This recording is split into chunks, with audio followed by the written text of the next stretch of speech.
NFL Week 14 power ranking. So starting things off at number 32, we have the Houston Texans. Not much to say here. It's Bryce Young time in Houston. At number 31, I have the Denver Broncos. It just gets more and more painful every week for the Broncos. I thought they were going to be able to hold on to the lead versus the Ravens without Lamar Jackson in there after he got injured and had to leave, but they ended up losing 10-9. At 30, I have the Carolina Panthers. They were on a bye. At number 29, I have the Chicago Bears. They got out to a 2-score lead quick versus the Packers, but they collapsed in the fourth quarter, giving up 18 points. That sealed their loss. At number 28, I have the Los Angeles Rams. They were holding on to a lead late versus the Seahawks, but they let DK Metcalf get in the end zone with just seconds left, and that lost them the game. At number 27, I have the New Orleans Saints. Tom Brady went GOAT mode on the Saints, making a huge comeback for the win in this one.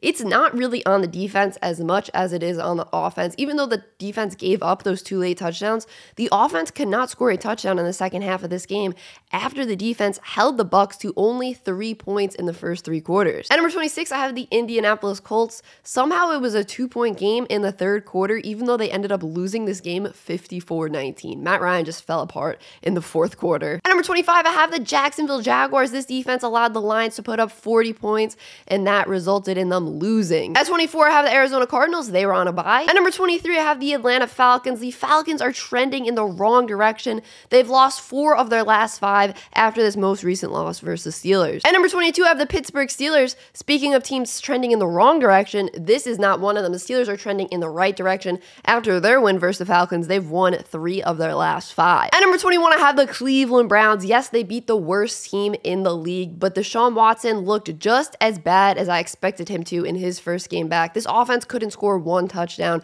Shout out to the defense for picking up the slack and actually getting into the end zone, though. At number 20, I have the Las Vegas Raiders. This offense was clicking in their win versus the Chargers. Josh Jacobs had 144 rushing yards and a tutty. Devontae Adams had 177 receiving yards and 2 tutties. This is another team that's trending in the right direction. They're now on a 3-game win streak. At number 19, I have the Green Bay Packers. A nice comeback win for them in Chicago. Christian Watson scored his 7th touchdown in 4 games during this one. At number 18, I have the Detroit Lions. The Lions are one of the hottest teams in the NFL right now. They've won 4 of their last 5, and their only loss was that walk-off Bills game-winning field goal that went against them on Thanksgiving Day. At number 17, I have the Los Angeles Chargers. They lost versus the Raiders, and it's really disappointing because they were in a spot to try to come back and tie it, but they couldn't get it done. At number 16, I have the New England Patriots. This offense just pooped their pants on Thursday Night Football versus the Bills. It was really bad. I mean, who would have thought an offense coached by,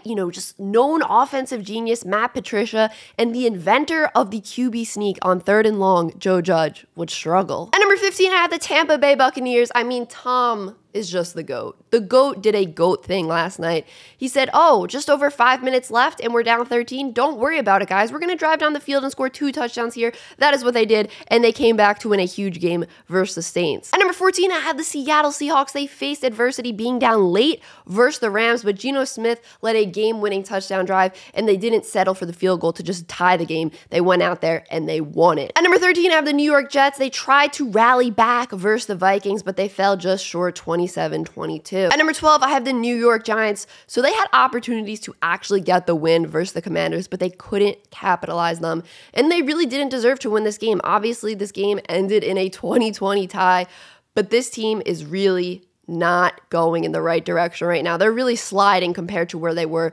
during the first 5-6 weeks of the season. The coaching staff needs to be better and get back to the way they were coaching earlier on this season. At number 11, I have the Washington Commanders. Heineke led a late game-tying drive in this one, but he couldn't carry that momentum to overtime. And like I said, they ended up tying. At number 10, I have the Baltimore Ravens. This team just makes me so uncomfortable. Like, they should win these games that they're barely winning by a lot more. Yes, they're 8-4, but they struggled to beat the Broncos. They struggled to beat the Panthers. They lost to the Jaguars last week. I feel like they have the talent to make a playoff run, but they just have to be so much better. At number 9, I have the Tennessee Titans. They got destroyed by the Eagles, and I was pretty disappointed because I expected them to be way more competitive considering they're a really well-coached team and had been playing pretty well as of late. At number 8, I have the Miami Dolphins. Tua did not play that well versus a very good 49ers defense. Also, this defense, the Dolphins defense, wasn't wasn't able to shut down Brock Purdy when he came into the game. At number 7, I have the San Francisco 49ers, a really nice win for them versus the Finns. Brock Purdy came in and looked pretty good, but I'm still nervous about this quarterback situation, even though I believe this defense can carry them to a playoff spot. I feel like you got to add another quarterback to this team that's had some experience being a starter. At number 6, I have the Minnesota Vikings. A nice job by them holding on to their lead late versus the Jets to seal their 10th win of the season. At number 5, I have the Cincinnati Bengals. The Bengals are looking like the Chiefs' kryptonite. This shell defense that this Bengals defense plays with really is able to slow down this Chiefs offense and not give them those big plays that Patrick Mahomes loves. At number 4, of the Buffalo Bills, a solid win for them on Thursday night. Wasn't the most exciting game, but I like how they ran the ball more and just took some of that weight off Josh Allen's shoulders, because I've been saying this since last year. You can't expect the guy to do everything. Yeah, he can do everything, but especially with the interceptions we've seen lately, let's take some pressure off his shoulders or off his back if we can. At number 3, I have the Kansas City Chiefs, a tough loss for them versus the Bengals. This game was back and forth up until the fourth quarter when the Chiefs could not put up a single point. That just can't happen if you're a legit Super Bowl contender. At number 2, I have the Dallas Cowboys. I would say scoring 54 points is pretty good, right? And oh yeah, this defense picked off Matt Ryan 3 times too. At number 1, I have the Philadelphia Eagles. What an amazing game from Jalen Hurts in their win versus the Titans. It was a dominant win too. Versus a Titans team, like I said, that is really well coached and had been playing pretty well the past few weeks. So I'm really impressed with the Eagles right now, guys. I want to know your top 5 teams in the comments down below. Appreciate you watching till the end.